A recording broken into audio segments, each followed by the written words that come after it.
السلام علیکم، کیا حال چال ہیں جناب؟ ٹھیک ٹھاک۔ اللہ پاک آپ کو ہمیشہ ہنستا اور مسکراتا ہوا رکھے، جہاں رہیں خوش رہیں۔ آج آپ اور ہم ہیں اپنے پروگرام دل کی بات صفا کے ساتھ میں۔ کبھی آپ نے سوچا ہے کہ ہمارے پاس سب سے بڑی دولت کون سی ہے؟ سوچئے۔ جی ہاں، وقت اور صحت، مال جائیداد یا پھر شہرت نہیں، اصل دولت وقت اور صحت ہے۔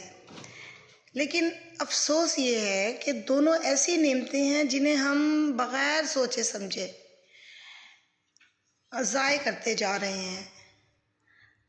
ہم دیکھتے ہیں کہ اکثر ان کو کھونے کا احساس تک بھی ہم لوگوں کو وقت پر نہیں ہوتا، جبکہ یہ اتنی قیمتی ہیں کہ میرے اور آپ کے رب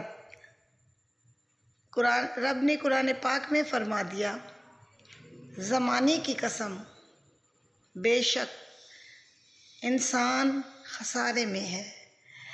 ذرا لمحہ بھر رک کر ہم سوچیں تو کیا ہم بھی اپنا وقت بے مقصد مشغلوں میں ضائع نہیں کر رہے؟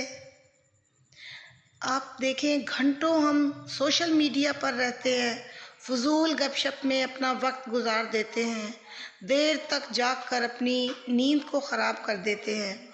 یہ سب عادتیں نہ صرف وقت کو کھا جاتی ہیں بلکہ اس سے ہماری صحت بھی برباد ہو جاتی ہے۔ اب آپ اپنے دل سے ہی پوچھیں، جب صحت خراب ہو جائے تو کیا ہم اپنے وقت کی قدر کر سکتے ہیں؟ نہیں نا۔ یہی وجہ ہے کہ وقت اور صحت ایک دوسرے کے ساتھ لازم اور ملزوم ہیں، یہ جڑے ہوئے ہیں۔ اگر صحت نہیں تو وقت کی اہمیت بھی ختم ہو جاتی ہے۔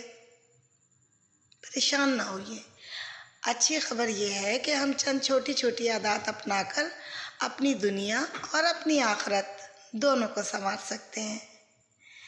مثال کے طور پر اگر ہم وقت پر سوئیں اور وقت پر اٹھیں، اعتدال کے ساتھ کھانا کھائیں اور صحت مند غذا جو ہے وہ ہم اپنے کھانے میں شامل کریں، روزانہ تھوڑا تھوڑا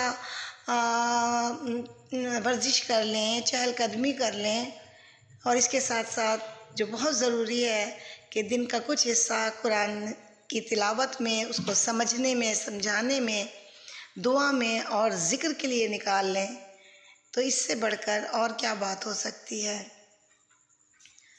اور سب سے بڑھ کر اپنے وقت میں دوسروں کے لیے ہم خیر کا حصہ رکھیں۔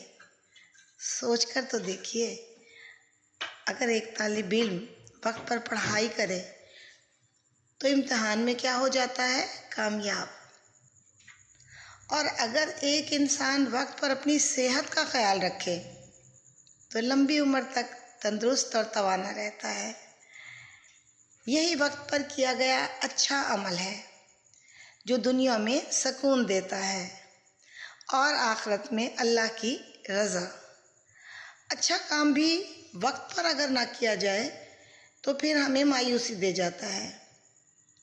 آئیے آج ہم سب مل کر یہ عہد کرتے ہیں کہ وقت اور صحت کو فضول باتوں میں ضائع کرنے کے بجائے ان کو اللہ کی دی ہوئی قیمتی امانت سمجھیں گے، سنبھال کر رکھیں گے، تاکہ ہماری زندگی بھی کامیاب ہو جائے اور ہماری آخرت میں سنور جائے۔ اللہ پاک ہمیں وقت اور صحت دونوں کی قدر کرنے کی توفیق عطا فرمائے، آمین۔ اب اجازت چاہتی ہوں، اپنا بہت خیال رکھیے گا۔ اللہ حافظ۔